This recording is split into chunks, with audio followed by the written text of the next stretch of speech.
Hello बच्चों, मेरा नाम है बलिंदर और स्वागत है आप सबका स्टडी विथ बलिंदर सर में।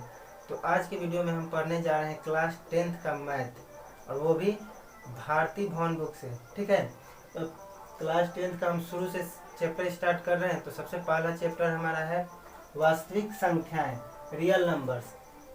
यानी हमें इस चैप्टर में संख्याओं के रिलेटेड ही पढ़ना है। ठीक है, तो वास्तविक संख्या क्या होती है, तो सबसे पहले हम जानेंगे कि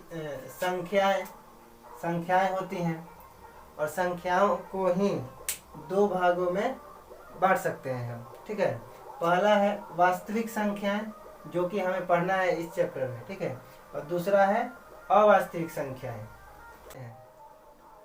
तो वास्तविक संख्याएं के अंदर ही हमारे सारी संख्याएं आते हैं, जैसे कि प्रकृत संख्याएं, पूर्ण संख्याएं, परिमेय संख्याएं, अपरिमेय संख्याएं, सम संख्या, विषम संख्या, अभाज्य संख्या, भाज्य संख्या। यानी ये सभी संख्याएं जो हैं हमारे वास्तविक संख्या है, जिनको हम वास्तव में लिख सकते हैं, पढ़ते हैं। ठीक है, वो सभी वास्तविक संख्या हैं। और दूसरा हमारा है अवास्तविक संख्याएं। अवास्तविक संख्याएं का मतलब कि इमेजिनरी नंबर, जो वास्तव में संख्याएं नहीं होती हैं, उनको हम मतलब ऐसे कल्पना कर सकते हैं। अवास्तविक संख्या या काल्पनिक संख्याएं भी इसे हम कहते हैं। ठीक है, जैसे कि अब अवास्तविक संख्याएं, मान लो कि ये हमारा √(-1), √(-2), √(-3), ये सभी संख्या ऐसी होती नहीं है, लेकिन ऐसे हम कल्पना कर सकते हैं। ठीक है, तो इनको हम कहेंगे अवास्तविक संख्याएं, यानी इमेजिनरी नंबर। और रियल नंबर जो है हमारा, यही वास्तविक संख्या है। इसी के अंतर्गत हमारे सारी संख्याएं जो है आती हैं। सभी संख्याओं को मिलाकर हम वास्तविक संख्याएं कहते हैं। तो चलिए हम देखते हैं कि वास्तविक संख्याएं में कौन कौन सी संख्याएं आती हैं। तो देखिए, वास्तविक संख्याओं के अंदर जो है ये सभी संख्याएं हमारी आती हैं। इसमें अभी और है। ठीक है, तो सबसे पहला इसमें है हमारा प्राकृत संख्याएं। प्राकृत संख्याएं, नेचुरल नंबर। तो प्राकृत संख्याएं किसे कहते हैं? जो संख्या 1 से शुरू होता है और अनंत तक जाता है। जैसे कि 1, 2, 3, 4 गिनती की जो हमारी संख्याएं होती हैं, गिनती हम कहाँ से गिनना शुरू करते हैं? 1 से शुरू करते हैं। तो वही सब संख्या, सारी संख्याएं क्या है? प्राकृतिक संख्या है या प्राकृत संख्या है। ठीक है, नेचुरल नंबर्स, और ये अनंत होती हैं, इन्फिनिटिव। ठीक है, तो चलिए दूसरा है हमारा पूर्ण संख्या, होल नंबर्स। पूर्ण संख्या कुछ नहीं है, जो प्रकृत संख्या था वही पूर्ण संख्या होगा, सिर्फ इसमें 0 जुड़ जाएगा, आगे 0 हो जाएगा, फिर वैसे ही अनंत तक ये हमारा पूर्ण संख्या होता है। तीसरा देखिए, तीसरा है पूर्णांक, इंटीजर्स। पूर्णांक हमारा माइनस में अनंत तक होता है, और 0 को लेकर 1 2 3 प्लस में अनंत तक होता है। ठीक है, यानी कि संख्या रेखा पर हम जिन संख्याओं को दर्शाते हैं, जैसे कि माइनस में दर्शाते हैं और प्लस में दर्शाते हैं, 0 होता है, तो वही सारी संख्याएं क्या है हमारी? पूर्णांक कहलाती है। ठीक है, और इसमें भी अगर जो माइनस वाला है, इसको हम ऋणात्मक पूर्णांक कहते हैं, और जो प्लस में है इसे हम धनात्मक पूर्णांक कहते हैं। शून्य जो है हमारा 0 है, वो शून्य पूर्णांक कहलाएगा। ठीक है, तो चलिए आगे देखते हैं। ये चौथा हमारा है अभाज्य या रूढ़ संख्या। इसको अभाज्य संख्या भी कहते हैं, रूढ़ संख्या भी कहते हैं, प्राइम नंबर्स। तो अभाज्य संख्या या रूढ़ संख्या वह संख्याएं हैं जिनमें सिर्फ 1 से और स्वयं से भाग लगेगा। या तो 1 से कटेगा, नहीं तो खुद से कटेगा। जैसे कि ये 2 है, तो 2 में अगर हम भाग देते हैं तो 1 से कटेगा, नहीं तो ये 2 से ही कटेगा, बाकी किसी और संख्या से नहीं कटेगा। उस तरह से जैसे 3 है, 5 है, 7 है, 11 है। 11 भी या तो 1 से कटेगा, नहीं तो 11 से ही कटेगा, नहीं दूसरे संख्या से नहीं कटेगा। जैसे कि अब 13 है। इस तरह से ये सभी संख्या क्या क्या कहलाएंगी? अभाज्य संख्या या रूढ़ संख्या कहलाएंगी। ठीक है, चलिए अगला देखते हैं, भाज्य या यौगिक संख्याएं। इसी का उल्टा होता है, ये अभाज्य है, ये भाज्य है। तो भाज्य या यौगिक संख्याएं, कंपोजिट नंबर्स। इसमें क्या था कि या तो 1 से कटेगा, नहीं तो खुद से कटेगा। लेकिन इसके उल्टा है, इसमें यही है कि ये 1 से तो कटेगा ही और खुद से तो कटेगा ही, और इन दोनों के अलावा किसी और संख्या से भी कट सकता है। तो इनको हम क्या कहेंगे? यौगिक या भाज्य संख्या कहेंगे। जैसे कि 2 है, 4 है, सॉरी, इसको हम 1 से भी काट सकते हैं, 4 से भी काट सकते हैं, और इसके अलावा ये 2 से भी कट सकता है। इस तरह से ये क्या हो जाएगा, कंपोजिट नंबर हो जाएगा। जैसे कि 6 है, यह भी 6 से कटेगा, 1 से भी कटेगा, 2 से भी कट जाएगा, 3 से भी कट जाएगा। इस तरह से ये सभी संख्याएं जो है हमारे भाज्य या यौगिक संख्याएं हैं, ठीक है। तो इसका उल्टा होता है। अगला है सम संख्याएं, इवन नंबर्स। ये सभी संख्याओं के बारे में आप पहले भी पढ़ चुके होंगे, ठीक है। इसको बस याद कर लेना है, तभी हम आगे अच्छे से बना पाएंगे प्रश्न, ठीक है। इसलिए हमें ये एक बार बताना जरूरी है। सम संख्याएं हैं इवन नंबर्स, 2, 4, 6, 8, 10। इसी तरह से जिन संख्याओं को हम 2 से काट सकते हैं, 2 से यानी पूर्णतः विभाजित हो जाता है, कट जाता है भाग देने के बाद, तो वही सम संख्या कहलाता है। विषम संख्या है, विषम संख्या यानी ऑड नंबर्स, वैसे संख्या है जो 2 से भाग देने पर नहीं कटती है, पूर्णतः नहीं कटता है। जैसे कि ये 1 2 3 4 1 2 3 सॉरी 5 7 9 11, ये सभी क्या है, विषम संख्या है। इनको हम अगर 2 से भाग देते हैं तो ये पूर्णतः नहीं करता है। तो ये हो गए कुछ संख्या। अभी इसमें और है, जैसे कि परिमेय अपरिमेय संख्या है, तो चलिए उसको भी देख लेते हैं। अगला है हमारा सह अभाज्य संख्याएं, को प्राइम नंबर्स। तो को प्राइम नंबर्स का मतलब यही होता है कि जैसे कि 2 ऐसी संख्याएं जिनका HCF 1 हो, ठीक है। इन दोनों का अगर हम HCF निकालते हैं, यानी कि मौसम निकालते हैं, महत्तम निकालते हैं, तो हमारा 1 आना चाहिए। जैसे कि अगर हम 7 और 9 का महत्तम निकालते हैं तो एक बार में कटेगा, 2 बचा, फिर 7, फिर 2 आ जाएगा यहाँ पे नीचे, फिर 2 बार में इसको हम पूरा कट गया। तो ये 1 जो है हमारा क्या गया, HCF आ गया। तो जिन 2 संख्याओं का HCF 1 होता है, वे संख्याएं क्या कहलाती हैं, सहअभाज्य संख्याएं कहलाती हैं, यानी कि को प्राइम नंबर्स, ठीक है। अगला हमारा है परिमेय संख्याएं, रेशनल नंबर्स। इसको याद रखना है। परिमेय संख्या यानी कि P/Q के रूप में जिन संख्याओं को हम लिख सकते हैं उसे हम परिमेय संख्या कहते हैं।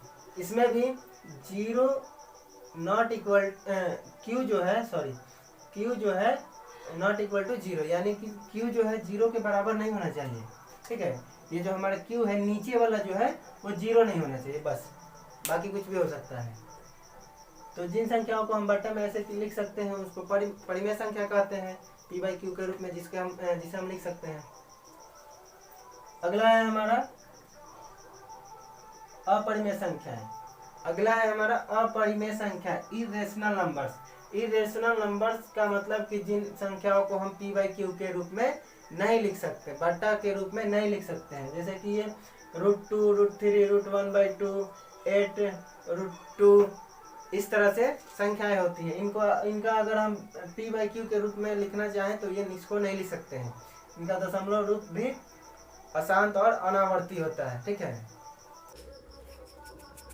चलिए देखते हैं एल्गोरिदम। एल्गोरिदम का मतलब क्या होता है?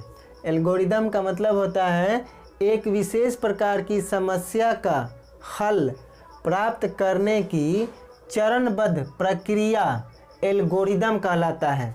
जैसे कि अगर हम किसी प्रश्न को, किसी क्वेश्चन को स्टेप बाय स्टेप, मतलब एक एक चरण द्वारा, एक एक स्टेप द्वारा धीरे धीरे हम उसको अगर हल करते हैं और आंसर प्राप्त करते हैं, वही जो चरणबद्ध तरीका है, वो तरीका जो है हमारा एल्गोरिदम कहलाता है, ठीक है। जो हम स्टेप वाइज स्टेप, एक एक स्टेप बढ़ते जाते हैं और उसको हम उस सवाल को, उस प्रश्न को, उस समस्या को हम हल करते हैं, वो जो स्टेप वाइज स्टेप जो तरीका है करने का, वही हमारा एल्गोरिदम कहलाता है, ठीक है। अब यहाँ पे है अगला हमारा प्रमेयिका या लेमा। प्रमेयिका या लेमा क्या है? लेमा एक सिद्ध कथन होता है जिसकी सहायता से दूसरे कथन सिद्ध किए जाते हैं। लेमा का मतलब हुआ एक फार्मूला या कोई कथन, यानी कि सूत्र, एक तरह से समझ सकते हैं सूत्र। जिस सूत्र से या जिस लेमा से हम किसी दूसरे प्रश्न को या क्वेश्चन को सिद्ध करते हैं, या उसका आंसर हम प्राप्त कर सकते हैं, सिद्ध कर सकते हैं, तो वही क्या कहलाएगा, लेमा कहलाएगा। यानी कि लेमा एक सिद्ध कथन होता है। जैसे कि आगे हम इधर बताएंगे कि लेमा क्या है, ठीक है। लेमा का मतलब होता है एक सिद्ध कथन, यानी कि फॉर्मूला, जिससे हम अगले प्रश्न को हम उसके द्वारा सिद्ध कर पाते हैं, ठीक है। तो इसको हम प्रमेयिका या लेमा कहते हैं, ठीक है। तो जैसे कि हमारा ये यूक्लिड का भाग लेमा, यूक्लिड का क्या है, भाग लेमा है। इसको हम विभाजन प्रमेयिका भी कह सकते हैं।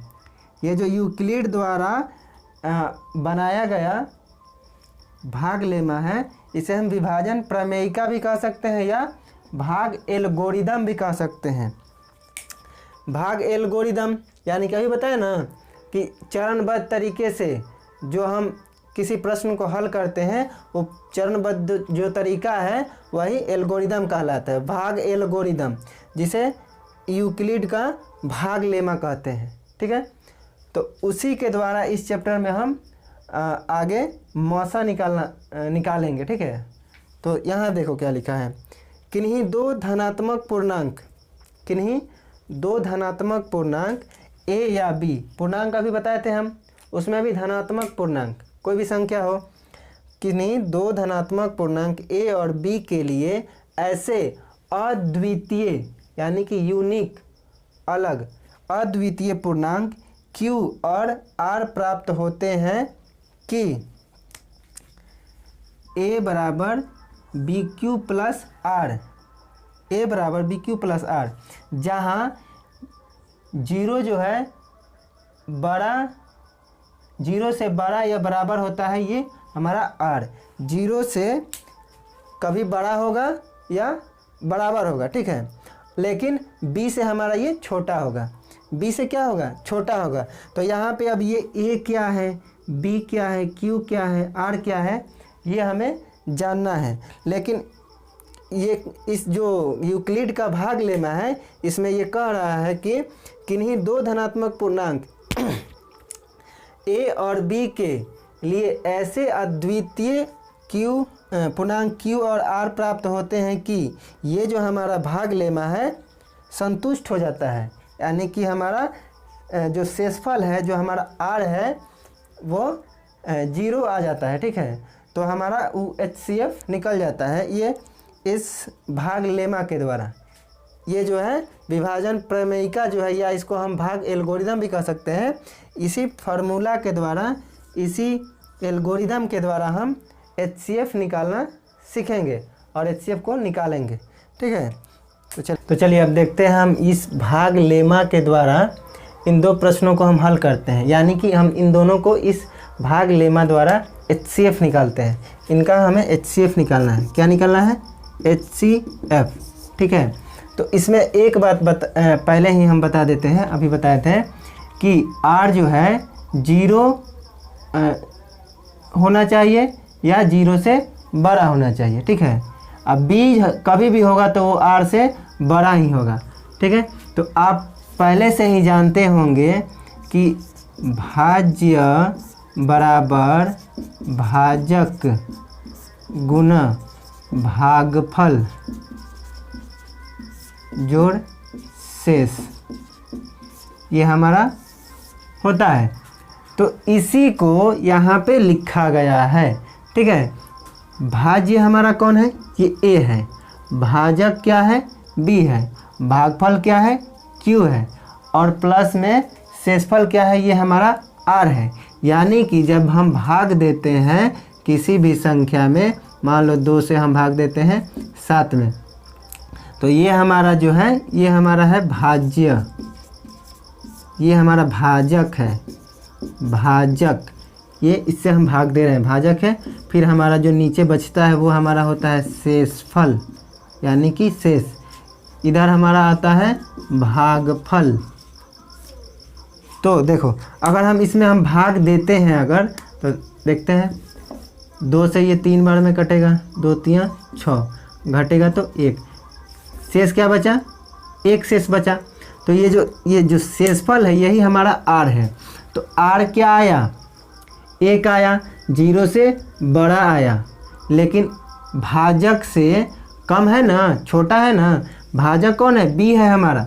b जो ये हमारा यहाँ पे यहीं पे लिख देते हैं, a बराबर b गुना q प्लस r। भाज्य हमारा ये हो गया a, भाजक हमारा b हो गया, भागफल q हो गया और शेषफल r हो गया। ठीक है, तो यहाँ पे कह रहा है कि 0 जो है r से हमेशा बराबर या छोटा होगा। ठीक है, एक मिनट सॉरी, 0 जो है r से बराबर होगा या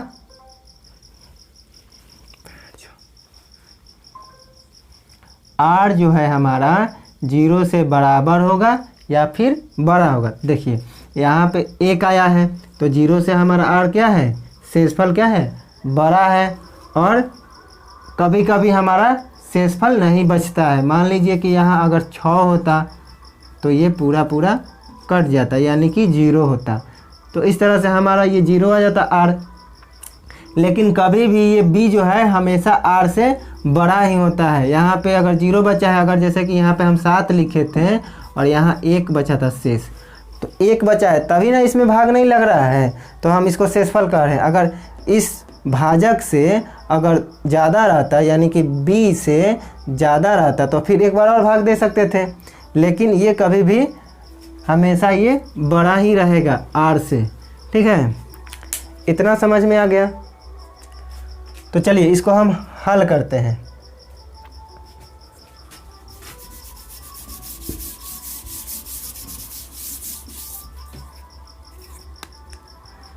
और एक चीज़ और याद रखना है, ध्यान में रखना है, कभी भी भाज्य जो हमारा भाजक से बड़ा होगा, यानी कि इसमें हमारा a कौन है? ये a है और ये b है। तो हम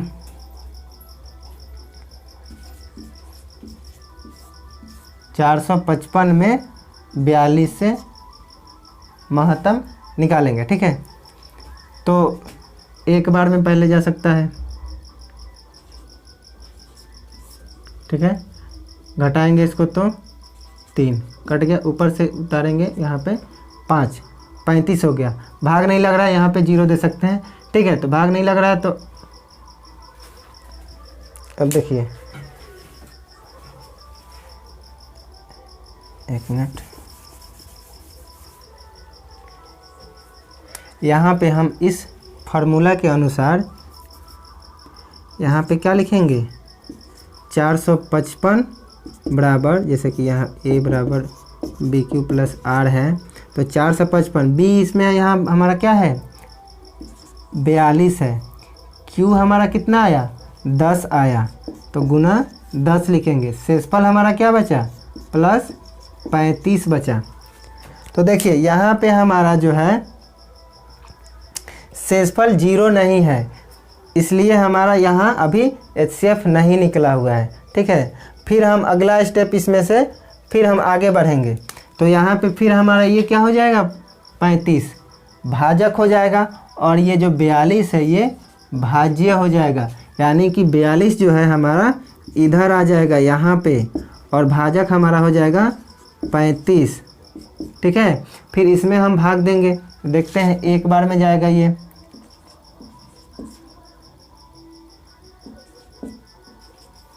तो फिर हमारा ये भागफल क्या हुआ? यहाँ पे 1 आया और शेषफल बच गया हमारा 7। फिर भी यहाँ पे हमारा शेषफल क्या है? 0 अभी भी नहीं है। तो 0 नहीं है तो फिर अभी भी हमारा HCF जो है, HCF का मान नहीं निकला हुआ है। ठीक है, तो फिर हम अगला स्टेप करेंगे, फिर इसको हम ऐसे घेरेंगे और 35 फिर हमारा यहाँ पे आएगा। तो यहाँ पे ये 35 क्या हो गया? भाज्य हो गया। 35 को भाज्य में लिखेंगे और भाजक हमारा हो गया 7। तो फिर हम यहाँ पे अब इसमें भाग देते हैं। 7 से 5 बार में 35 हमारा कट जाता है, यानी कि शेषफल क्या हो गया? 0 हो गया। तो जब शेषफल 0 हो गया तो देखिए यहाँ पे भागफल क्या है? 5 है और शेषफल क्या आ गया हमारा? 0। तो जब हमारा शेषफल 0 हो जाता है तो ये जो भाजक है यही हमारा क्या होता है, HCF होता है। HCF जो होता है यही हमारा भाजक होता है। तो यहाँ का जो B है हमारा, जो B है हमारा, जैसे कि A बराबर B गुना Q प्लस R, तो यही B हमारा क्या हो जाएगा, HCF हो जाएगा। ठीक है, तो हम यहाँ पे लिख सकते हैं HCF बराबर 7 आंसर। तो समझ में आया? एक बार इसको और समझाते हैं, दूसरा प्रश्न लेते हैं। ठीक है, तो चलिए दूसरा एग्जांपल देखते हैं। तो इसमें देखिए, इसमें यहाँ पे हमारा ये जो बड़ा होता है उसी को A मानना है और जो छोटा है वही B है हमारा। तो इसको हम A लेंगे और इसको B लेंगे। ठीक है, फार्मूला हमारा है कि A = BQ प्लस R। ठीक है, तो चलिए इसमें हम इसका यहाँ पे भाग करते हैं। 135 225, एक बार में काटेंगे इसको, 0। तो देखिए यहाँ पे हमारा भागफल क्या आया, 1 आया और शेषफल 90 आया। पहला चरण हमारा समाप्त हुआ। तो हम यहाँ पे लिख सकते हैं 225 हमारा A है और B हमारा है 135 और Q हमारा क्या निकला है, 1 निकला है। Q हमारा 1 है प्लस हमारा ये R है 90 लिख देते हैं। यहाँ हमारा शेषफल 0 नहीं आया। तो जब शेषफल 0 नहीं आया यानी कि हमारा HCF अभी नहीं निकला। अगला चरण हम शुरू करेंगे। तो अगले चरण के लिए हमारा ये 90 जो है भाजक हो जाएगा और ये 135 जो है भाज्य हो जाएगा, यानी कि ये B हो जाएगा और ये A हो जाएगा। तो A के स्थान पे हम 135 को रख देंगे और B के स्थान पे 90 हो गया। अब फिर इसको हम भाग करते हैं, देखते हैं। फिर एक बार में ही ये कटेगा, 5 45। दूसरा चरण हमारा समाप्त हुआ। इसमें हमारा भागफल क्या आया, 1 आया। यहाँ पे 1 लिखेंगे और शेषफल क्या आया, 45। तो यहाँ शेषफल R 45 हो गया। फिर दूसरा चरण हमारा समाप्त हुआ। अब तीसरा चरण में हम नहीं 0 आया है तो फिर से इसको घेरेंगे और फिर 90 को यहाँ लिखेंगे, यानी कि अब क्या हो गया, ये 90 हमारा A हो गया और ये 45 हमारा B हो गया। तो 90 हो गया यहाँ पे और 45 यहाँ पे। फिर देते हैं भाग, देखते हैं क्या होता है। 45 है, ये 2 बार में 90 हमारा आ जाएगा, कट गया, यानी कि शेषफल 0 हो गया। शेषफल अब हमारा 0 हो गया। हमारा अंतिम चरण समाप्त हुआ यहाँ पे। तो भागफल क्या है, 2 है और शेषफल क्या हो गया, 0। तो जब हमारा शेषफल 0 हो गया तो इसका जो है B हमारा क्या हो जाएगा, HCF हो जाएगा, यानी कि हमारा HCF जो है प्राप्त हो गया। तो 45 हमारा इसका क्या होगा, HCF आंसर होगा। तो आशा करते हैं कि समझ में आया होगा। ठीक है, तो ये हमने अभी एग्जाम्पल दिया है। आज के वीडियो में इतना ही। अगले वीडियो में हम एक्सरसाइज लेकर आएंगे। ठीक है, और ये हमारा पहला वीडियो है इसलिए थोड़ा सा समझाने में घबराहट हो रही थी। ठीक है, कि वीडियो हम पहली बार बना रहे हैं, तो आगे से हम सुधार करने का प्रयास करेंगे।